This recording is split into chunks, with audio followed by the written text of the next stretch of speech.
ಪ್ರಿಯ ಆಸರೆ T V ವೀಕ್ಷಕರೆಲ್ಲರಿಗೂ honour ಈ ಕಾರ್ಯಕ್ರಮದಲ್ಲಿ ಆತ್ಮೀಯವಾಗಿ ನಾವು ಸ್ವಾಗತಿಸ್ತೇವೆ.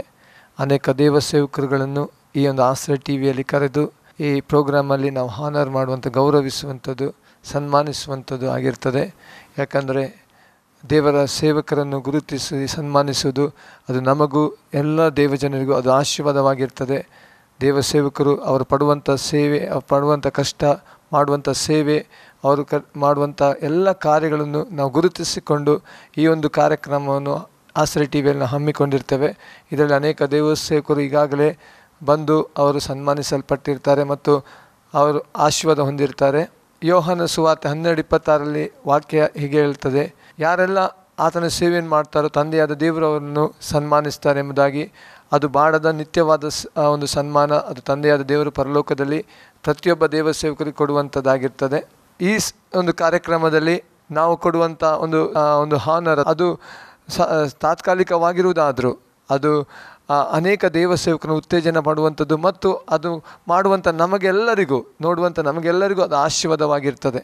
ಈ ಸಮಯದಲ್ಲಿ ಈ ಒಂದು ಕಾರ್ಯಕ್ರಮದಲ್ಲಿ ಸನ್ಮಾನ ಹೊಂದುವುದಕ್ಕಾಗಿ ಮುಂಬೈ ಪಟ್ಟಣದ ಮಟುಂಗದಲ್ಲಿ ಸೇವೆ ಮಾಡುತ್ತಿರುವಂಥ ಪಾಸ್ಟರ್ ಸ್ಯಾಮ್ಸನ್ ಮ್ಯಾಥ್ಯೂ ಅವರಿದ್ದಾರೆ.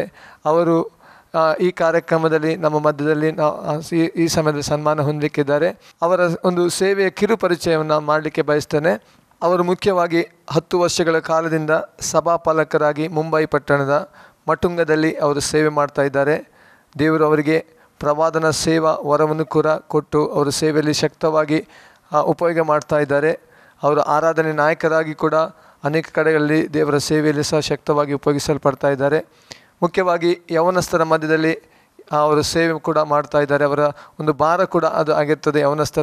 ಯೌವನಸ್ಥರಿಗಾಗಿ ಅವರು ದೇವರ ಸೇವೆ ಮಾಡುವಂಥ ಒಂದು ಭಾರದಲ್ಲಿ ಅವರು ಸೇವೆ ಮಾಡ್ತಾ ಇದ್ದಾರೆ. ಆಸ್ಪತ್ರೆಗೆ ಹೋಗಿ ರೋಗಿಗಳಿಗಾಗಿ ಪ್ರಾರ್ಥಿಸುವಂಥದ್ದು, ಅವರಿಗೆ ಸುವಾರ್ತೆ ಸಾರುವಂಥದ್ದು, ಅವರಿಗೆ ಕರ್ತನಲ್ಲಿ ಅವರನ್ನು ಬಲಪಡಿಸುವಂಥ ಸೇವೆ ಕೂಡ ಅವರು ಮಾಡ್ತಾ ಇದ್ದಾರೆ. ಕರಪತ್ರಗಳ ಸೇವೆಯೂ ಅವರು ಕೂಡ ಮಾಡ್ತಾ ಇದ್ದಾರೆ. ಮತ್ತು ಬೀದಿ ಬದಿಗಳಲ್ಲಿ ಸ್ಟ್ರೀಟ್ ಮಿನಿಸ್ಟ್ರೀಸ್, ಬೀದಿ ಸೇವೆ ಕೂಡ ಅವರು ಮಾಡಿ ಸುವಾರ್ತೆ ಸಾರುವಂಥದ್ದು ಮಾಡ್ತಾ ಇದ್ದಾರೆ. ಕುಟುಂಬಕ್ಕಾಗಿ ಸಮಾಲೋಚನೆ ಅಥವಾ ಕೌನ್ಸಿಲಿಂಗ್ ಕೊಡುವಂಥದ್ದು, ಕುಟುಂಬದ ಫ್ಯಾಮಿಲಿ ಕೌನ್ಸಿಲಿಂಗ್ ಕೂಡ ಅವರು ಮಾಡ್ತಾ ಇದ್ದಾರೆ. ಹೀಗೆ ಅನೇಕ ವಿಧವಾದ ಸೇವೆಗಳನ್ನು ಮಾಡ್ತಾ ಇದ್ದಾರೆ. ನಾವು ಸಣ್ಣದಾಗಿ ನಿಮ್ಮ ಮುಂದೆ ಪರಿಚಯ ಮಾಡ್ತಾ ಇದ್ದೇವೆ. ಆದರೆ ದೇವರು ಅವರನ್ನು ಶಕ್ತವಾಗಿ ಸೇವೆಯಲ್ಲಿ ಉಪಯೋಗಿಸ್ತಾ ಇದ್ದಾರೆ. ಇವತ್ತು ನಾವು ಅವರನ್ನು ಸನ್ಮಾನಿಸಲಿಕ್ಕೆ ನಾವು ಸಂತೋಷ ಪಡ್ತಾ ಇದ್ದೇವೆ.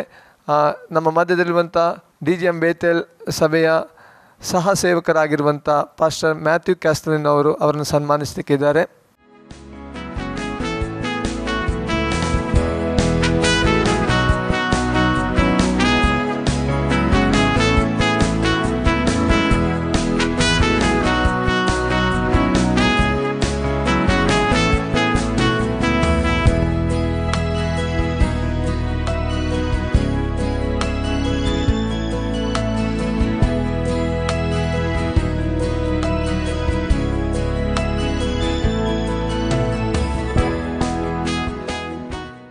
ಸನ್ಮಾನಿಸಲ್ಪಟ್ಟಂಥ ದೇವಸೇವಕರಾಗಿರುವ ಪಾಸ್ಟರ್ ಸ್ಯಾಮ್ಸನ್ ಮ್ಯಾಥ್ಯೂ ಅವರು ಆಸರೆ ಟಿ ವಿ ಪರವಾಗಿ ಒಂದೆರಡು ಮಾತುಗಳನ್ನು ಹೇಳಬೇಕಾಗಿ ನಾನು ಕೇಳಿಕೊಳ್ತೇವೆ. ಅವರು ಹಿಂದಿಯಲ್ಲಿ ಹೇಳ್ತಾರೆ, ಕನ್ನಡ ಬರುವುದಿಲ್ಲ. जब मुझे यहाँ पर सम्मान कर रहा था, मुझे 2 चीज़ें परमेश्वर ने मेरे हृदय पर कहा.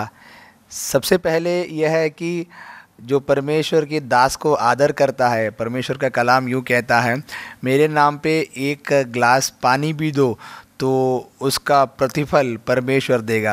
जो मुझे सम्मान किया हुआ है इस आसरे टीवी को परमेश्वर 100 गुना आशीषों से, अनुग्रह से भरे.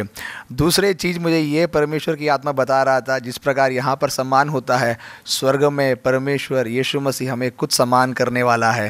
वो दिन आने वाला है. उस सम्मान के समय के लिए हमारे जीवन को अभी से ही तैयार करने के लिए परमेश्वर सहायता करे.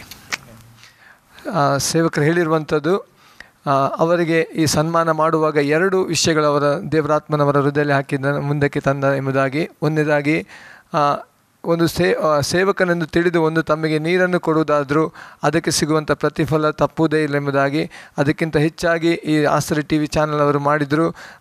ಅದು ದೇವರು ಆಸರೆ ಟಿ ವಿ ಚಾನಲ್ನು 100% ಆಶೀರ್ವಾದ ಮಾಡಲಿ ಎಂಬುದಾಗಿ ಹೇಳಿದರು. ಎರಡನೇ ವಿಷಯವಾಗಿ ಇಲ್ಲಿ ಸನ್ಮಾನ ಮಾಡುವಾಗ ನನಗೆ ನೆನಪು ಬರುವಂಥ ಒಂದು ವಿಷಯ ಅಂತೇಳಿದರೆ, ಪರಲೋಕದಲ್ಲಿ ನಮ್ಮನ್ನು ತಂದೆಯಾದ ದೇವರು ಯೇಸು ಕ್ರಿಸ್ತ ನಮ್ಮನ್ನು ಸನ್ಮಾನಿಸುವಂಥದ್ದು ನನಗೆ ನೆನಪಿಗೆ ಬರ್ತದೆ.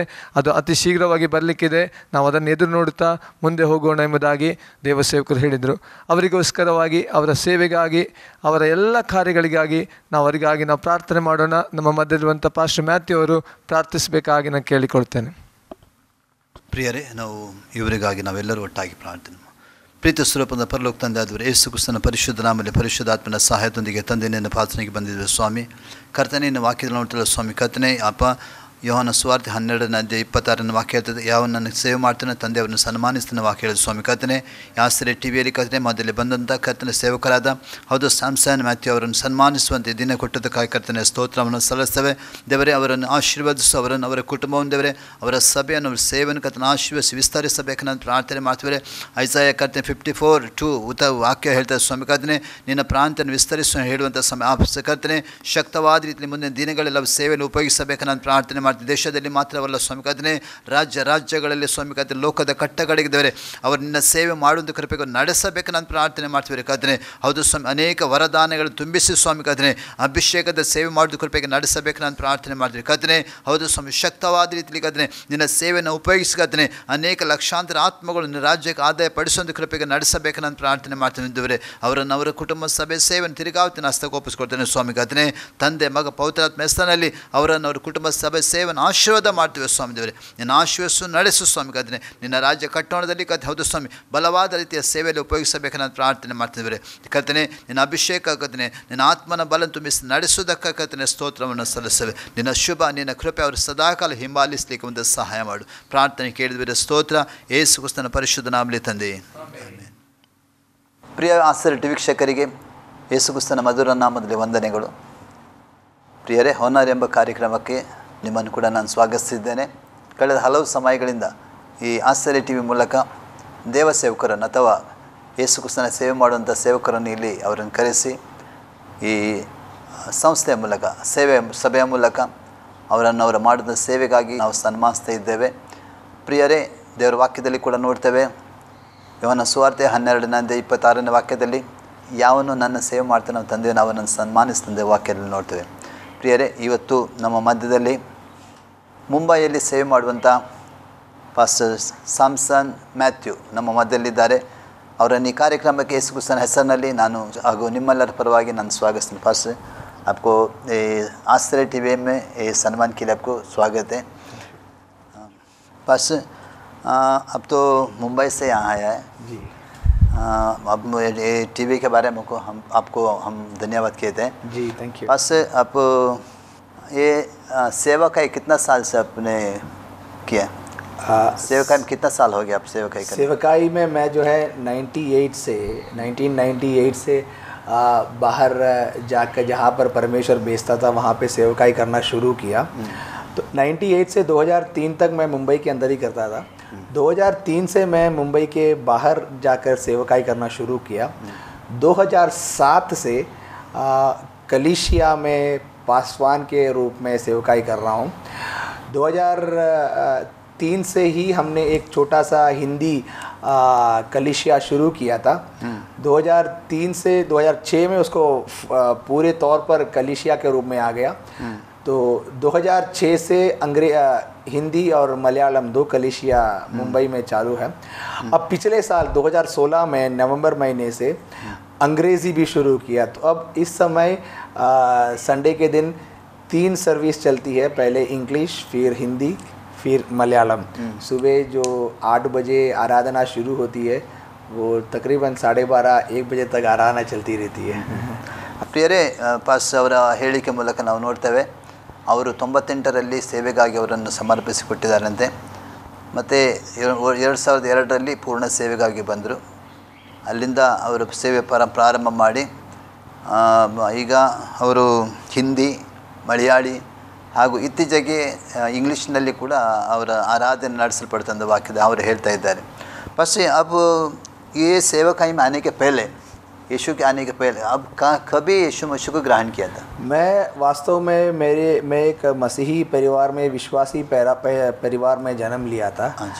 तो बचपन से ही मैं पवित्र शास्त्र, पवित्र वचन जानता था, पढ़ता था। तो बचपन से ही मुझे ये पता था कि यीशु को ग्रहण करना है और यीशु को राजा बनकर स्वीकार करना है, अपना उद्धारकर्ता बनकर स्वीकार करना है। तो बचपन में ज़रूर मैंने तो यीशु पर विश्वास किया, बपतिस्मा लिया, लेकिन बीच में कॉलेज की टाइम मेरी ज़िंदगी, मेरी जीवन यहाँ वहाँ हल्का सा भटक गया। कॉलेज पॉलिटिक्स और वहाँ के लोकल राजनीति और ऐसी चीज़ों में, लोकल चीज़ों में मैं भटक गया था। काफ़ी मैं अलग हुआ परमेश्वर की वचनों से, विचारों से, लेकिन मेरे माता पिता का प्रार्थना बहुत स्ट्रॉन्ग रहा, कठिन रहा। उन्होंने निरंतर प्रार्थना किया, उसके कारण वापस सन 1992-93 में वापस परमेश्वर ने अपना कलिशिया में मुझे ले आया। ಪ್ರಿಯರೇ, ಅವರು ಹೇಳ್ತಾ ಇದ್ದಾರೆ ಅವರ ಕುಟುಂಬವೇ ಯೇಸು ಕ್ರಿಸ್ತನನ್ನು ನಂಬಿದ ರಕ್ಷಣೆ ಹೊಂದಿದ ಕುಟುಂಬವಾಗಿತ್ತು. ಆ ಕುಟುಂಬದಲ್ಲಿ ಜನಿಸಿ ಅವರು ಸಣ್ಣ ಪ್ರಾಯದಲ್ಲಿ ಯೇಸು ಕ್ರಿಸ್ತನನ್ನು ಸ್ವಂತ ರಕ್ಷಕ ಅಂಗೀಕಾರ ಮಾಡಿ ಹಾಗೆ ಬೆಳೆದು ಬರೋಂಥ ಸಮಯದಲ್ಲಿ ಅವರು ಕಾಲೇಜ್ ಹೋಗೋದ ಸಮಯದಲ್ಲಿ ಕಾಲೇಜ್ನಲ್ಲಿ ಅವರ ಆತ್ಮಿಕ ಜೀವಿತಕ್ಕೆ ಕೆಲವು ತಡೆಗಳು ಬಂತು. ಅಂದರೆ ಈ ರಾಜಕೀಯ ಮತ್ತು ಕೆಲವು ಮಿತ್ರರ ಮೂಲಕವಾಗಿ ಅವರು ಆತ್ಮಿಕದಲ್ಲಿ ತುಂಬ ದೂರ ಹೋಗಿ, ಅಂದರೆ ಲೋಕದ ಪ್ರಕಾರವಾಗಿ ಅವರು ಜೀವಿಸಲಿಕ್ಕೆ ಪ್ರಾರಂಭ ಮಾಡಿದರು.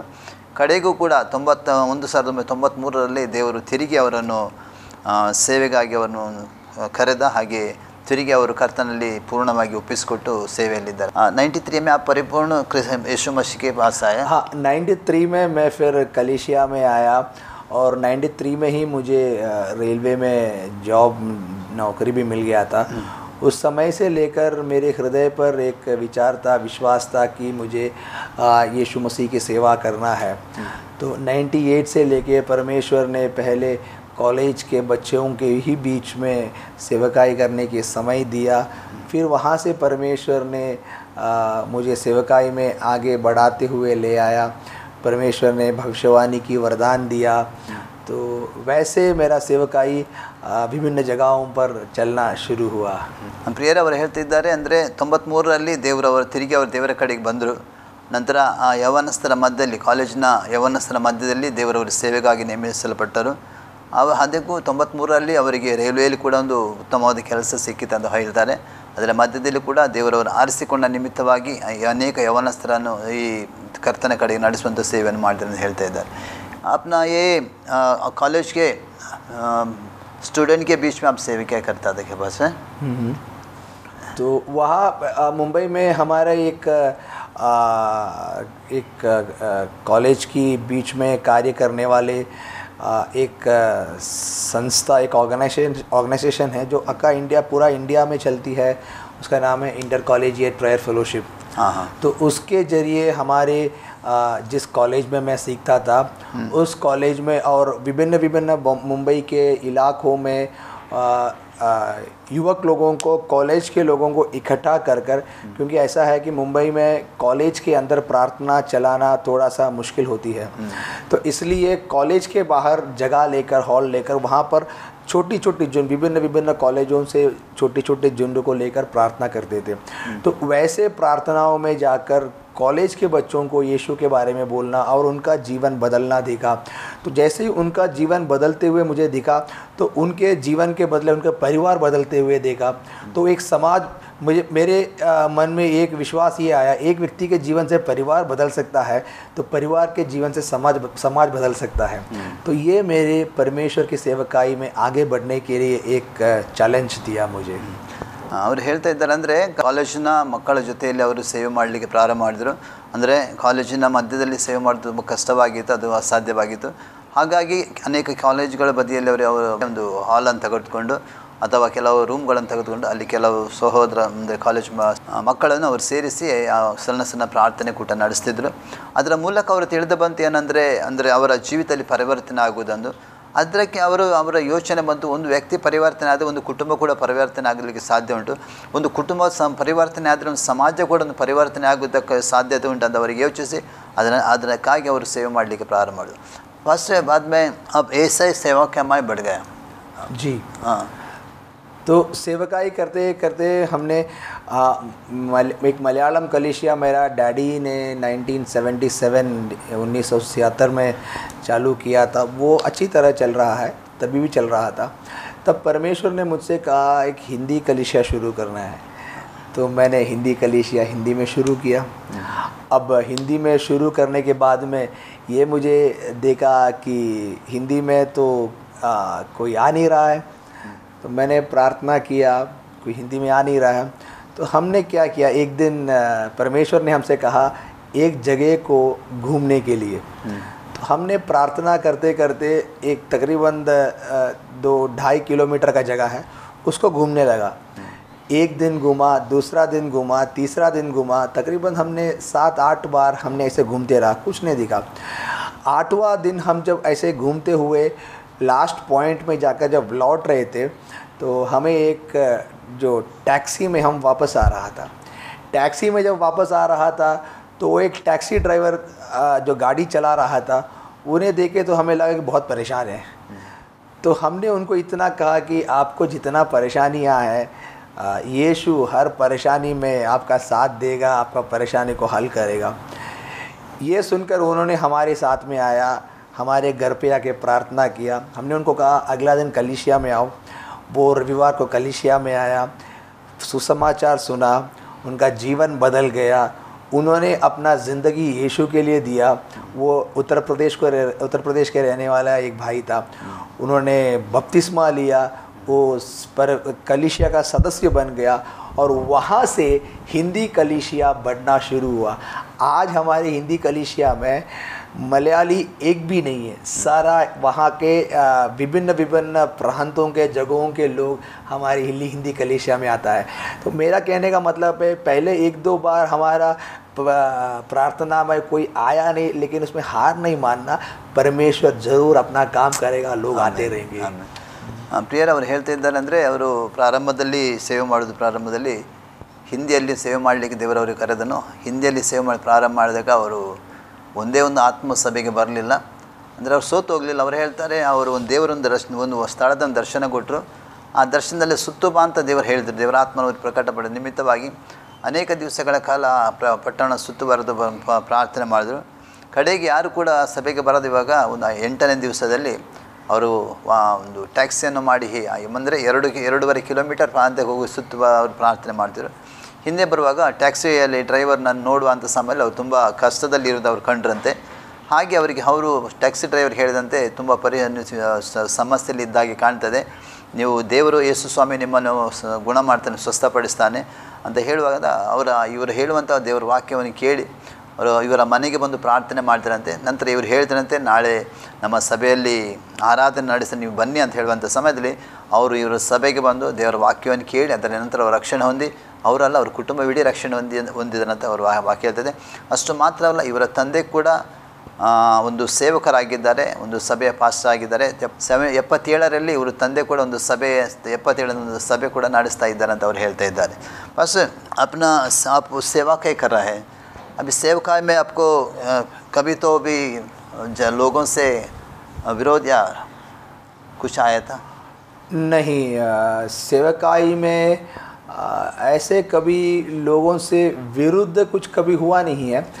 बल्कि एक बार मैं सेवकाई कुछ मुंबई के बाहर कर रहा था, वहाँ पर एक बार एक चिट्ठी आया था मुझे कि अब यहाँ पर आए तो हम जान से मार देगा। उसके अलावा मुझे कोई सेवकाई में तकलीफ़ नहीं हुआ, लेकिन वो चिट्ठी आने के बावजूद भी मैं वहाँ पर सेवकाई करते रहा। बस अभी चर्च चलाता है जी, हिंदी में चलाता है, हिंदी इंग्लिश मलयालम। हाँ, ये बोले को ये चर्च का मिनिस्ट्री है, आपका दूसरा कोई मिनिस्ट्री है? नहीं, अभी परमेश्वर ने मुझे दर्शन दिया है कि कलीसिया और उसकी मिनिस्ट्री को बढ़ाने के लिए, लेकिन मैं पिछले महीने तक मेरी नौकरी बहुत जिम्मेदारी वाला मतलब जिम्मेदारी के साथ नौकरी करना था। अभी भी रेलवे में? अभी भी रेलवे में, मैं और मेरा वाइफ दोनों रेलवे में काम कर रहा है। अच्छा। लेकिन पिछले महीने तक मेरी जो जॉब था, जो जॉब प्रोफाइल था, वो ये जो मिनिस्टर्स जब मुंबई में आता है उनके साथ रहना है, तो बहुत हाई प्रेशर प्रोफाइल जॉब था। तो मैंने पिछले महीने मई महीने में वो डिपार्टमेंट को मैंने चेंज किया। चेंज करने के बाद अब अगला डिपार्टमेंट, अगला कौन सा पोस्टिंग है, मैं उसका इंतज़ार कर रहा हूँ। तो अब से लेकर परमेश्वर ने मुझसे कहा कि आपको आपकी सेवकाई में एक शिफ्ट देने वाले हैं। तो मई महीने से मैं ये देख रहा हूँ कि सेवकाई के लिए मैं विभिन्न जगहों पर अब जा रहा है। जाते जाते परमेश्वर ने मुझसे कहा है कि अब मुंबई के अंदर सबसे प्रथम अलग अलग जगहों पर हॉल लेते हुए मीटिंग स्टार्ट करने के लिए। तो हम उसकी शुरुआत अभी जुलाई महीने में कर रहे हैं। और उसके साथ ही जैसा परमेश्वर ने हमें कहता है, जो जिसके पास कोई और चारा नहीं है, जो जिसके पास और कोई सहारा नहीं है, उनका आश्वासन के लिए एक सेवकाई शुरू करने के लिए हमें तो कौन सा सहारा? मैंने सहारा इसके मतलब यह है जो बच्चों जो है, छोटे बच्चे जो है, उनके पास में माँ बाप होगा या ना भी होगा, लेकिन उनके पास पढ़ाई की सहारा या उनको सीखने का एक्स्ट्रा ट्यूशन लेने की कोई सहूलियत नहीं होगा। ऐसे लोगों को सिखाना, उनका मदद करना, ये एक सेवकाई ऑर्फनेज चलाने के लिए नहीं, बल्कि जो सीख नहीं सकता है उनको सिखाने के लिए ऐसा एक सेवकाई शुरू करने के लिए परमेश्वर ने हमारे हृदय में एक दर्शन दिया हुआ है। ಪಾಸ್ಟರ್ ಹೇಳ್ತಾ ಇದ್ದಾರೆ, ಅವರು ರೈಲ್ವೆಯಲ್ಲಿ ಅವರು ಮತ್ತು ಅವರ ಪತ್ನಿ ಇಬ್ಬರು ಕೂಡ ಕೆಲಸ ಮಾಡ್ತಾ ಇದ್ದಾರೆ. ಕೆಲಸ ಮಾಡಿ ಅವರು ಸೇವೆ ಮಾಡ್ತಾ ಇದ್ದಾರೆ. ಆದರೆ ಆ ಕೆಲಸದ ತುಂಬ ಒತ್ತಡ ಇರುವುದ ನಿಮಿತ್ತವಾಗಿ ಅವರು ಈಗ ಕೆಲಸದಲ್ಲಿ ಅಂದರೆ ಅವರು ಇರುವಂಥ ಕೆಲಸವನ್ನು ರೈಲ್ವೆಯಲ್ಲಿದ್ದಾರೆ, ಬೇರೆ ಕೆಲಸವನ್ನು ಬೇರೆ ಡಿಪಾರ್ಟ್ಮೆಂಟ್ಗೆ ಅವ್ರು ಶಿಫ್ಟ್ ಆಗ್ತಾರೆ. ಅದರಲ್ಲೇ ಅಷ್ಟು ಮಾತ್ರ ಅಲ್ಲ, ಅವರ ಹೃದಯದಲ್ಲಿ ದೇವರೊಂದು ಸೇವೆ ಹಾಕಿದ್ದಾನೆಂದರೆ ಚರ್ಚೆ ನಡೆಸೋದು ಮಾತ್ರವಲ್ಲ, ಅನೇಕ ಮುಂಬಯಿಯ ಬೇರೆ ಬೇರೆ ಪಟ್ಟಣಕ್ಕೆ ಹೋಗಿ ಕೆಲವು ಸ್ಥಳ ಅಂದರೆ ಹಾಲ್ಗಳನ್ನು ತೆಗೆದುಕೊಂಡು ಅಲ್ಲಿ ಸೇವೆ ಮಾಡುವಂಥದ್ದು. ಅಷ್ಟು ಮಾತ್ರ ಅಲ್ಲ, ಅವ್ರ ಹೃದಯದಲ್ಲಿ ಇನ್ನೊಂದು ಹಾಕಿದ್ದಾರೆ ಅಂತೆ, ಸಣ್ಣ ಮಕ್ಕಳು ಅಂದರೆ ಯಾರು ತಂದೆ ತಾಯಿ ಇರಲಿ ಇಲ್ಲದಿರಲಿ, ಮಕ್ಕಳಿಗೆ ಶಾಲೆ ಕಲಿಸುವುದಕ್ಕಾಗಿ ಕಷ್ಟ ಇರುವವರು ಅಂಥವರಿಗೆ ಸಹಾಯ ಮಾಡಬೇಕಂತ ದೇವರನ್ನು ಅವರ ಹೃದಯದಲ್ಲಿ ದರ್ಶನ ಹಾಕಿದ್ದಾರೆ ಅಂತ ಅವರು ಹೇಳ್ತಾ ಇದ್ದಾರೆ. बस अभी तक की सेवा प्रारंभ किया बच्चों लोगों के लिए? नहीं, अभी शुरू किया नहीं है, अभी करना है। नेक्स्ट मंथ में आप कर रहे हैं? हाँ जी। बस ये अभी तक ये सेवा के लिए, प्रभु की सेवा के लिए आप कौन से जगह, सिर्फ मुंबई में सिर्फ या नहीं दूसरा स्टेट गया या अपना इंडिया का? मैं इंडिया के काफ़ी सिटियों में गया हुआ है, केरल के काफ़ी जगह पे गया हुआ है, महाराष्ट्र के विभिन्न जगहों पर गया हुआ है, गुजरात गया हुआ है और राजस्थान गया हुआ है सेवकाई के लिए। और अब इसके पहले भी मैं मैंगलोर आया हुआ था, मैंगलोर में आया हुआ था। तो अब मुझे काफ़ी समय से मुझे आउट ऑफ इंडिया से इनविटेशन आ रहा है, लेकिन हकीकत कहूँ तो मैंने आज तक पासपोर्ट नहीं लिया हुआ है क्योंकि मुझे ऐसा लगता है कि जब तक परमेश्वर मुझसे नहीं कहेगा तो मैं कहीं नहीं जाना चाहता। तो अब जाकर अभी पिछले हफ्ते में जाके मैंने पासपोर्ट एप्लीकेशन के लिए अपॉइंटमेंट मैं और मेरे परिवार ने लिया हुआ है। तो इसी के साथ ही भी पिछले हफ्ता जैसा मैंने पासपोर्ट की एप्लीकेशन डालना शुरू, हृदय पे सोचा, दो फ़ोन कॉल आया मेरे पास में कि विभिन्न इंटरनेशनल अंतर्राष्ट्रीय जगह पर सेवकाई करने के लिए। तो जहाँ परमेश्वर ले जाएगा वहाँ ज़रूर जाएगा। ಪಾಸ್ಟರ್ ಹೇಳ್ತಾ ಇದ್ದಾರೆ, ಅವರು ಒಂದು ಇಷ್ಟು ತನಕ ಮುಂಬೈಯಲ್ಲಿ ಮಾತ್ರವಲ್ಲ, ಮಹಾರಾಷ್ಟ್ರದ ಬೇರೆ ಬೇರೆ ಕಡೆಗಳಲ್ಲಿ ಹಾಗೂ ಕೇರಳ, ಗುಜರಾತ್, ಬೇರೆ ಬೇರೆ ಕರ್ನಾಟಕ, ಬೇರೆ ಬೇರೆ ರಾಜ್ಯಗಳಿಗೆ ಹೋಗಿ ಅವರು ಸೇವೆ ಮಾಡ್ತಾ ಇದ್ದಾರಂತೆ. ಅಂದರೆ ಅವರಿಗೆ ಅಂದರೆ ದೇಶವನ್ನು ಬಿಟ್ಟು ಬೇರೆ ದೇಶಕ್ಕೆ ಹೋಗುವಂಥ ಅನೇಕ ಆಹ್ವಾನಗಳು ಬರ್ತಾ ಇದೆ ಅಂತ ಹೇಳ್ತಾರೆ. ಆದರೆ ಇಷ್ಟು ತನಕ ಅವರು ಪಾಸ್ಪೋರ್ಟ್ ಮಾಡಿಕೊಂಡಿಲ್ಲ ಹೇಳ್ತಾರೆ. ಈಗ ಕಳೆದ ವಾರದಲ್ಲಿ ಅವರು ಮತ್ತು ಅವರ ಕುಟುಂಬವಿಡೀ ಪಾಸ್ಪೋರ್ಟ್ ಮಾಡುವುದಕ್ಕಾಗಿ ಒಂದು ಅಪ್ಲಿಕೇಶನ್ ಹಾಕಿದ್ದಾರೆ ಅಂತ ಹೇಳ್ತಾ ಇದ್ದಾರೆ. ಹಾಗೆ ಅವರು ಅಂದರೆ ಇಂಥ ಇಷ್ಟು ತನಕ ಅವರು ಪಾಸ್ಪೋರ್ಟ್ ಕೂಡ ಅವರು ಮಾಡಲಿಲ್ಲ, ಯಾಕೆಂದರೆ ದೇವರು ಮಾತಾಡಿದ್ರು ಮಾಡೋದಿಲ್ಲ ಅಂತ ಹೇಳಿದ್ದಾರಂತೆ. ಈಗ ದೇವರು ಅವರಲ್ಲಿ ಮಾತಾಡೋದಕ್ಕೆ ಕರೆಗಳು ಬರ್ತಾ ಇವೆ ಇಂಟರ್ನ್ಯಾಷನಲ್ನಿಂದ, ಹಾಗೆ ಅವರು ಪಾಸ್पोर्ट अप्लीकेशन ಮಾಡಿದ್ದಾರೆ. बस अब अभी सेवकाई कराया ना, आपको किसी ने प्रोत्साह किया है सेवक के लिए? कोई प्रोत्साह या डिस्करेज? किसने? परमेश्वर ने प्रोत्साहित किया है। अपना माँ बाप, डैडी मम्मी ने, उन्होंने कभी ये नहीं कहा कि तुम्हें सेवकाई करना है, उन्होंने कहा कि परमेश्वर जो बोलता है वही करो। तो उसके लिए मुझे आज़ादी था, और मैं एक ही बेटा था। तो मुझे 2 बहन लोग हैं, तो मुझे मेरे माँ बाप से और डैडी मम्मी के और से कभी उन्होंने कहा नहीं कि ये करना वो करना। उन्होंने कहा जो परमेश्वर कहता है वही कहना। लेकिन मेरे हृदय के अंदर पवित्र आत्मा हर समय कहता था कि तुझे सेवकाई करना है, सेवकाई करना है। वही भविष्यवक्ता लोग जो आते थे वो भी आके वही कहते थे कि तुझे सेवकाई करना है। तो मैं सेवकाई करने के लिए 2-3 बार मैंने सोचा कि मेरी जॉब को मैं रिज़ाइन कर दूँ, लेकिन परमेश्वर की वचन तभी आया, अब जॉब रिज़ाइन नहीं करना है, जब मैं तुझे कहूँ तभी जॉब रिज़ाइन करना है। अब नौकरी के साथ करना और लोगों को ये दिखाना कि नौकरी के साथ भी सेवकाई कर सकता है। तो इसलिए अभी तक वैसे ही कर रहा हूँ, और जब मुझे परमेश्वर कहूँगा जॉब छोड़ दो, मैं जॉब छोड़ दूँगा। सबसे बड़ा प्रोत्साहन मुझे परमेश्वर से ही मिला है। ಫಸ್ಟಿಗೆ ನಾನು ಕೇಳಿದೆ ನಿಮಗೆ, ಅಂದರೆ ನಿಮಗೆ ಸೇವ್ ಮಾಡೋದಕ್ಕಾಗಿ ಯಾರು ಪ್ರೋತ್ಸಾಹ ಪಡಿಸ್ತಾ ಇದ್ದಾರೆ ಅಂತ. ಅವ್ರು ಒಂದೇ ಒಂದು ಮಾತು ಹೇಳಿದ, ದೇವರು ನನಗೆ ಪ್ರೋತ್ಸಾಹ ಪಡಿಸ್ತಾ ಇದ್ದಾನೆ. ಅವರ ತಂದೆ ತಾಯಿ ಹೇಳಿದಾರಂತೆ, ನೀನು ದೇವರು ಏನು ಹೇಗೆ ಹೇಳ್ತಾನೆ ಹಾಗೆ ನೀನು ಮಾಡು ಅಂತ ತಂದೆ ತಾಯಿಯವರಿಗೆ. ಅಂದರೆ ತಂದೆ ಕೂಡ ಸೇವೆಯಲ್ಲಿದ್ದಾರೆ ಅವರ ಅಂತ. ನಿನಗೆ ದೇವರು ಏನು ಹೇಳ್ತಾನೆ ಹಾಗೆ ಅಮ್ಮ ಅವರು ಹೇಳ್ತಾ ಇದ್ದಾರೆ, ಪವಿತ್ರಾತ್ಮನಿಗೆ ಹೇಗೆ ನಡೆಸ್ತಾನೆ ಹಾಗೆ ನಾನು ಮಾಡ್ತಾ ಇದ್ದಾನೆ. ಅಂದರೆ ನಾನು ಕೆಲಸ ಮಾಡಿ ನಾನು ಸೇವೆ ಮಾಡ್ತಾ ಇದ್ದಾನೆ. ದೇವರು ಯಾವಾಗ ನಾನು ಅನೇಕ ಸರ್ತಿ ನಾನು ಯೋಚನೆ ಮಾಡಿದೆ ಕೆಲಸ ಬಿಡಬೇಕಂತ, ಆದರೆ ದೇವರು ಹೇಳಿದ್ದಾನೆ ಸದ್ಯಕ್ಕೆ ನೀನು ಕೆಲಸದ ಜೊತೆಯಲ್ಲಿ ಸೇವೆ ಮಾಡಬೇಕಂತ. ಒಂದು ವೇಳೆ ದೇವರು ನನಗೆ ಮಾತಾಡ್ತಾರೆ ತಕ್ಷಣ ನಾನು ಕೆಲಸಕ್ಕೆ ನಾನು ರಾಜೀನಾಮೆ ಕೊಟ್ಟು ಪರಿಪೂರ್ಣದ ಸೇವೆಗಾಗಿ ನಾನು ಬರ್ತೇನೆ, ಯಾಕೆಂದರೆ ದೇವರ ದೊಡ್ಡ ಸೇವೆ ಆಗಿದೆ ಅಂತ ಹೇಳ್ತಾ ಇದ್ದಾರೆ. ಫಸ್ಟ್ ಡಿಸ್ಕರೇಜ್ ಕಿಸ್ನೆ ಕಿ आपको ये सेवक है? कोई बोलता है क्या है परमेश्वर जा क्या सेवा है? नहीं, वो डिस्करेजमेंट जैसा कहूँ तो मैं एक प्रोफेशनल जगह पर काम कर रहा था। तो वहाँ पे जो है भारत के मिनिस्टर्स, मंत्रियाँ वगैरह सब आते थे। तो जो लोग मेरे साथ में थे वो कहता था ये सेवकाई अपने जगह पे सही है, लेकिन आप जो है एग्ज़ाम लिखे आगे आपके जॉब में उन्नति पाओ, जॉब में तरक्की पाओ, आगे चलने की कोशिश करो। लेकिन मुझे कभी उसमें कुछ दिलचस्पी नहीं रहा, कोई इंटरेस्ट नहीं रहा। उन लोगों ने काफ़ी डिस्करेज किया मेरे को, सेवकाई छोटा रीति में करो चलेगा, क्योंकि उनको तो वो तो परमेश्वर को जानते नहीं है।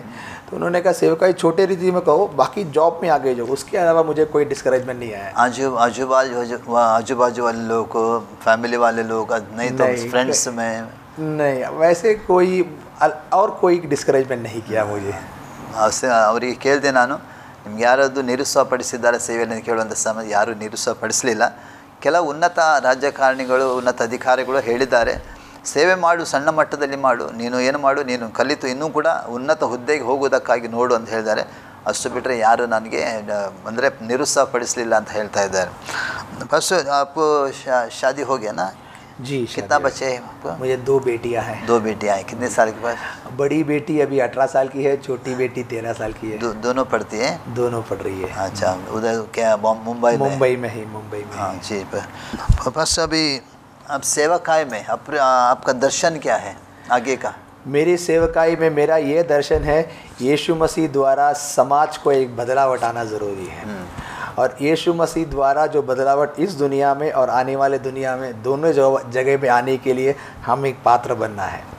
वो बदलावट आने के लिए यीशु के सुसमाचार फैलाना, बीमारियों को चंगा करना, बेसहारा लोगों को सहारा देना, ये मेरी जीवन की सेवकाई की इच्छा है, समाज को बदलना। ಅವ್ರು ಹೇಳ್ತಾರೆ, ಅಂದರೆ ಅವರ ಒಂದೇ ಒಂದು ಉದ್ದೇಶವಾಗಿದೆ, ಈ ಲೋಕ ಅಂದರೆ ಈ ಸಮಾಜದಲ್ಲಿ ಯೇಸು ಕ್ರಿಸ್ತನು ಪ್ರಚಾರವಾಗಬೇಕು, ಎಲ್ಲರೂ ಕ್ರಿಸ್ತನಲ್ಲಿ ಬರಬೇಕು, ದೇವರ ರಾಜ್ಯ ಇಲ್ಲಿ ಪ್ರಕಟವಾಗಬೇಕು, ಅಂದರೆ ಜನರ ಮಧ್ಯದಲ್ಲಿ ಒಳ್ಳೆಯ ಸಮಾಧಾನ ಬರಬೇಕಂತ ಅವರು ಅದಕ್ಕಾಗಿ ನಾನು ಸೇವೆ ಮಾಡ್ತಾ ಇದ್ದೇನೆ ಅಂತ ಅವರು ಹೇಳ್ತಾ ಇದ್ದಾರೆ. ಪಾಸ್ ಅಭಿ ये आश्रय टीवी में आपको होनर किया है, अब कैसा लग रहा है? मुझे बहुत अच्छा लग रहा है। सबसे प्रथम तो मैं पहली ऐसी सेवकाई देख रहा हूँ जहाँ पर जो भाषा कहता है मुझे समझ में नहीं आता है। तो मैं विश्वास के साथ मैं ये मानता हूँ कि जो कहता है वो परमेश्वर की महिमा के लिए हो रहा है। और आश्रय टीवी की इस जो इच्छा है, जो परमेश्वर के दास को आदर करना, सम्मान करना, वो बहुत बड़ी चीज़ है और बहुत बड़ी अच्छी चीज़ है। परमेश्वर इस दर्शन के कारण बहुत आगे फैलाएगा और इसमें बहुत खुशी हो रहा है कि जो खुशी दुनिया में नहीं मिलता था वो परमेश्वर की सेवकाई के द्वारा मिलता है। बस आप सेवकाई में आप खुशी में हैं आप? ज़रूर, बिल्कुल, मैं बिल्कुल सेवक खुशी। बस अब आगे का दर्शन ये अब बोला कि मिनिस्ट्री में बढ़ने का और बच्चे लोगों को हेल्प करने का। बस दूसरा जगह में या इंडिया के दूसरे जगह में गलीचा बनाने का कुछ तो दर्शन है? मेरा दर्शन ये है कि पवित्र कलाम में, पवित्र शास्त्र में ये लिखता है, एक शहर में एक ही कलीसिया होता था, बाकी सब जगह पे छोटे छोटे होम चर्च होते थे। तो मेरी दर्शन ये है कि भारत में जहाँ पर भी परमेश्वर ले जाएगा, खुद होकर तो नहीं जाएंगे, परमेश्वर यदि मुझे ले जाएगा तो वहाँ पर जाके सुसमाचार फैलाएगा और हर एक शहर पे एक ही कलीसिया होना है और उस कलीसिया जहाँ पर मुझे खुदा ले जाएगा वहीं पर जाएगा। नहीं तो यहाँ जाना है, मतलब यहाँ पर सेवकाई करना है, वहाँ खुद होकर नहीं जाएंगे, परमेश्वर ले जाएगा तो जाएगा। ಫಸ್ಟ್ ನಾನು ಕೇಳ್ತಾ ಇದ್ದೇನೆ, ಈ ಸೇವೆ ಮೂಲಕ ನೀವು ಸನ್ಮಾನಿಸಲ್ಪಟ್ಟಿದ್ದು ಹೇಗಾಯಿತು ಅಂದರೆ ನನಗೆ ತುಂಬ ಸಂತೋಷವಾಗ್ತಿದೆ. ಈ ಸೇವೆಗೆ ದೇವರು ಇಂಥ ಒಂದು ದರ್ಶನ ಸೇವಕರಿಗೆ ಕೊಟ್ಟಿದ್ದಾನೆ, ಅದಕ್ಕೆ ಕರ್ತನಿಗೆ ನಾನು ಸ್ತೋತ್ರವನ್ನು ಸಲ್ಲಿಸ್ತೇನೆ. ಈ ಸೇವೆ ಕೂಡ ಅನೇಕ ವಿಭಿನ್ನವಾದ ಸೇವೆಯಲ್ಲಿ ನಡೀತದೆ ಹೇಳ್ತಾ ಇದ್ದಾರೆ. ಮತ್ತು ನಾನು ಕೇಳಿದೆ, ಈ ಬೇರೆ ಸೇವೆ ಎಲ್ಲಿಯಾದರೂ ಮಾಡ್ತೇನೆ ಅಂದರೆ ಭಾರತ ದೇಶದಲ್ಲಿ ಅಂದರೆ ದೇವರು ಎಲ್ಲಿ ನಡೆಸ್ತಾನೆ ಅಲ್ಲಿ ನನಗೆ ಸೇವೆ ಮಾಡೋದಕ್ಕಾಗಿ ನಾನು ಖಂಡಿತವಾಗಿ ನಾನು ಮಾಡ್ತಾಯಿದ್ದೇನೆ. ಯಾಕಂದರೆ ಅವ್ರು ಹೇಳ್ತಾ ಇದ್ದಾರೆ, ಒಂದು ಊರಿನಲ್ಲಿ ಒಂದು ಸಭೆ ಮಾತ್ರ ಇರಬೇಕಂತ ಅವ್ರು ಹೇಳ್ತಾ ಇದ್ದಾರೆ. ಆದರೆ ದೇವರು ಅವರಿಗೆ ಅಂದರೆ ಎಲ್ಲಿ ಯಾವ ಕಡೆಯಲ್ಲಿ ದೇವರು ನಡೆಸ್ತಾನೆ ಅಲ್ಲಿ ಹೋಗಿ ಒಂದು ಸಭೆ ಮಾತ್ರ ಕಟ್ಟುವುದಕ್ಕಾಗಿ ಅವರು ಇಚ್ಛೆಯುಳ್ಳರಾಗಿದ್ದಾರೆ. वैसे अपना वीक्षक को कुछ तो समाचार सुनने का आपको आप हिंदी समझने वाले बाद में हमारे पासवान उसे अनुवाद करेंगे. मुझे सुनने वाले सारे भाइयों बहनों, मैं आपसे एक ही बात पहुंचाना चाहता हूं कि आपके जीवन में, आपके परिवार में, आपके समाज में यदि आप बदलावट, तरक्की, अनुग्रह, आशीषें चाहते हैं, वो यीशु मसीह द्वारा ही हो सकता है. बाकी चीज़ों से आपको मिलने वाला अनुग्रह, विशालता वगैरह कुछ समय के लिए है. वो कुछ समय के बाद में जब तकलीफ़ आएंगे आपको पता नहीं चलेगा कि किस मोड़ पर आप घूमो, किस मोड़ पर आश्रय करो.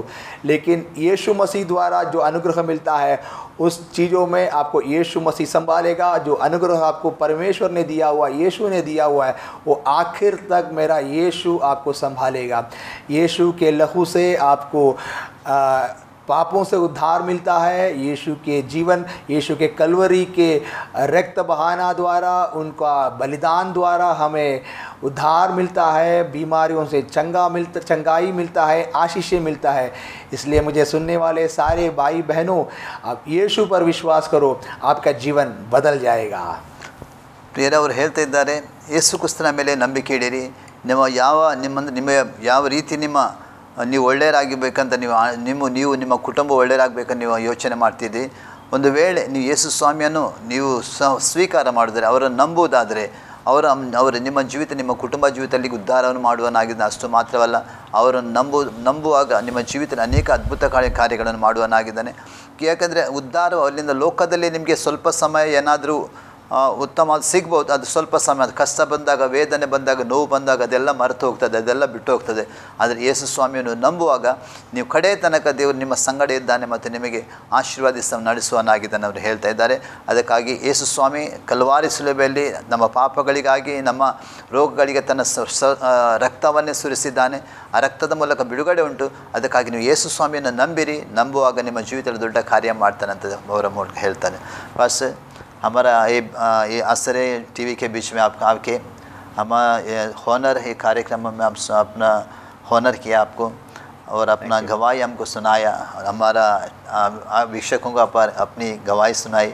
आपको धन्यवाद कहते हैं. परमेश्वर आपको, आपके परिवार को, आपको सेवाई को इन और भी आशीष करने दो और भी अपना सेवा के बढ़ने दो, हमारा प्रार्थना है. Thank you very much. God bless you. ಪ್ರಿಯ ಆಶ್ರಯ ಟಿವಿ ವೀಕ್ಷಕರೇ, ಇಷ್ಟು ಸಮಯಕ್ಕೆ ಈ ಹಾನರ್ ಎಂಬ ಕಾರ್ಯಕ್ರಮದಲ್ಲಿ ನಮ್ಮ ಮೊದಲಿಗೆ ಬಂದಂಥ ಪಾಸ್ಟರ್ ಸ್ಯಾಮ್ಸನ್ ಮ್ಯಾಥ್ಯೂ ಅವರಿಗೆ ಅವರ ಸಾಕ್ಷಿಯನ್ನು ಕೇಳಿದಿರಿ. ಖಂಡಿತವಾಗಿ ಇದರ ಮೂಲಕ ನಿಮಗೂ ಆಶೀರ್ವಾದವಾಗಿರ್ಬೋದು, ಅವರ ಮೂಲಕ ನಿಮಗೂ ಉತ್ತೇಜನವಾಗಿರ್ಬೋದು. ಮುಂದಿನ ದಿನಗಳಲ್ಲಿ ಇನ್ನೊಂದು ಹೊಸ ಸೇವಕರೊಂದಿಗೆ ನಿಮ್ಮ ಮುಂದೆ ಬಂದು ಹಾನರ್ ಎಂಬ ಕಾರ್ಯಕ್ರಮದ ಮೂಲಕ ನಿಮ್ಮನ್ನು ಸಂಧಿಸ್ತೇವೆ. ಅಷ್ಟು ತನಕ ವೀಕ್ಷಿಸ್ತಾರೆ ಆಸ್ತಿರಿ ಟಿವಿ. ವಂದನೆಗಳು.